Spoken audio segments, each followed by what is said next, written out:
Good morning, good afternoon, good night, whatever you get this message or you see this video.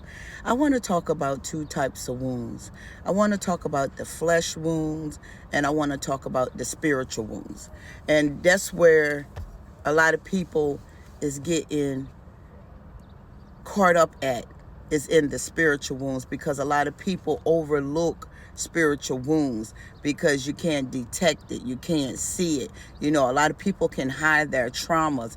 A lot of people can keep what happened to them as a child a secret. A lot of people can secretly keep all of that hurt from their childhood or a relationship or a loss of someone. You might hear a lot of people talk about, I lost a friend, or I lost a wife, or I lost a husband, or I lost a child, or they lost a grandparent or a parent. You'll hear them talk about that, but you won't hear them talk about, I've been molested, I've been rejected, I've been abandoned, I had to suffer as a child. They might say we ain't had much, or we didn't have a silver spoon in our mouth, but they won't go in depths about what really happened, why it happened. They'll just keep it simple where, it sounds like it's good, but it's not good. But a lot of people don't dig into it. You'll just agree. I didn't have much either when we grew up. But nobody really talks about the real hard growing up. Why you moving, why you acting, why you can't stay in a relationship, why you give it all you got even if the relationship is abusive, why you pick certain people to be with, why you date certain people, and why you pick a person as a partner or marry this person for these reasons. And the reason is you're spiritually wounded. You're carrying wounds in your heart, in your spiritual heart, where you suppress it, and spiritually nobody can't detect that. But if you go into and now we're gonna go on to the side of the physical realm, this physical realm, flesh. If somebody had open heart surgery, you'll see the scar. If somebody had their gallbladder taken out, you will see their scar. If somebody had a hysterectomy, you can see their scar. If that woman had a C-section, you can see their scar. If they get their leg amputated, you can see that missing limb. If somebody got a withered hand or a withered arm, or they lame, or they leopard, you can see all of this. So that's easy to detect because it's in plain sight. But a lot of people hide their traumas where people can't see it in plain sight. You can walk past a person, or we walk past each other every day, and you do not know what a person is truly holding in their heart. You don't know what that person is truly going through. So you can't detect that because you don't have the discernment or the Holy Spirit and giving you revelation on that person. Or when a person open up their mouth and they start talking, reckless, or they act angry, or they holiday moody, or they got PTSD, or they got anxieties, or they got panic attacks, or they got high blood pressure, or they got diabetes, or any ADHD or autism. They try to label these things, but these things are spiritual traumas where they going talking to a therapist. They're going to rip it out, letting the therapist know what they need the therapist to know.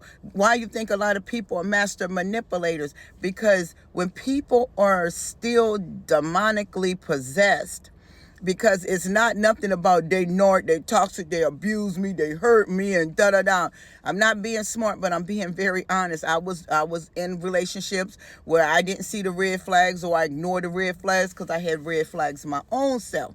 So dealing with these types of trauma, spiritual traumas, the reason why you can't see them, and the reason why you don't recognize them and you ignore them, because you have suppressed trauma within. You're not going to pick someone that is a child molester, or you're not going to stay around somebody that is a rapist, or you're not going to stay around somebody that do porn all day, or you're not going to be around somebody that cheat all the time, or you're not going to give abuse your all if you have not if you did not have some type of abuse you're holding on yourself within. So we got to recognize us first. We definitely got to do the work on ourselves first. Now, I came out of a traumatizing family, but the thing about it, I don't have to be in that situation anymore. My family was the reason I'm in my purpose today. My family is the reason why I am strong and resilient and motivating and ambition today, because they were my first head start school lesson. So my family was my head start. You know, you carry your children to school and you got Head Start, then you got kindergarten, then you got first grade, second grade, third grade. You know, you're going up the ladder. Your family is your Head Start.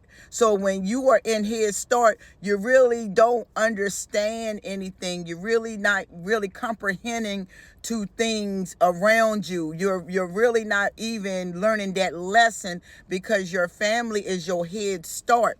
Then you move up to first grade, second grade. You're still with your family going through these grades. And then when you start getting into middle school, now you're starting to understand a little bit. Now you're starting to see things, you know, a little bit more clearer.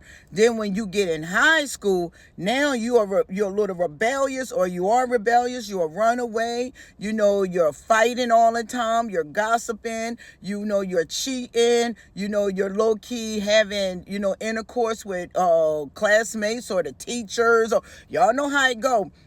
These are lessons in the spiritual realm. In the spiritual realm, these lessons are here for a reason. They're not here to hurt you. They're not here to make you stay down on your misery or make you just feel miserable all day. They're not here to keep you depressed. They're not here to, these spiritual lessons are not here to keep you into a state of a panicking or anxieties. You don't need therapy. I mean, if you want to go to therapy, be my guest, but you need Christ.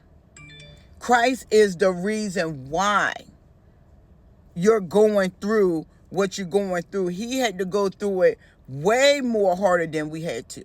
He had to suffer way more harder than we had to suffer. So when you decide you want to heal and you want to spiritually heal, that's when Christ is important. Christ is very important when you got to spiritually heal.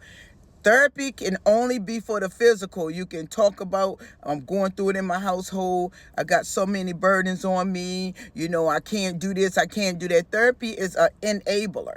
It's just a title that you run to when you want to escape the true you. But when you want to deal with the true you, Christ is very important. And it's not, oh, don't worship Christ. We're not worshiping Christ. We're following Christ. We're getting taught by Christ. There's no such thing as we being worshiping Christ. Christ know that we're not here to worship him. That's not what we do. We're not worshiping Christ. We're following Christ. And I'm working, as y'all see me going back and forth. I'm multitasking this morning. We're not worshiping Christ. We're following Christ. Christ will tell you himself is only one good person or one good spirit, and that's the Almighty. But he said, pick up your cross, deny yourself, and follow me. He did not say worship me. So y'all don't have to keep using that term. We don't supposed to worship Christ. No, we don't. We supposed to follow Christ. And Christ's going to show us what's good for us and what's not good for us. But when you walking by sight, you're not going to follow Christ because you don't want to see what's good for you. You want to just stay in these situationships, and you want to complain and you want to cry and you want to make people feel sorry for you because you are too chicken. I'm sorry. You are too chicken. You're too fearful to do the work and detach from other people. You scared to jump out on that limb and do it for yourself. That means you're codependent on Christ, not man. So when you get to that point where you are codependent on Christ, you'll leave everything behind and you will follow Christ. I'm doing that right now as we speak. I'm not telling y'all something I'm not doing. I'm not perfect. I'm still working on myself. Nobody is perfect, but you can follow the perfect one so you can get into perfection of knocking these demons down and fixing those traumas inside of you with grace and mercy. Joy and love and caring and kindness to others while you're going through your healing. That's all Christ wants from you all. That's all the Almighty wants from you all. Trust the process, because physical wounds is not like spiritual wounds. They can be healed.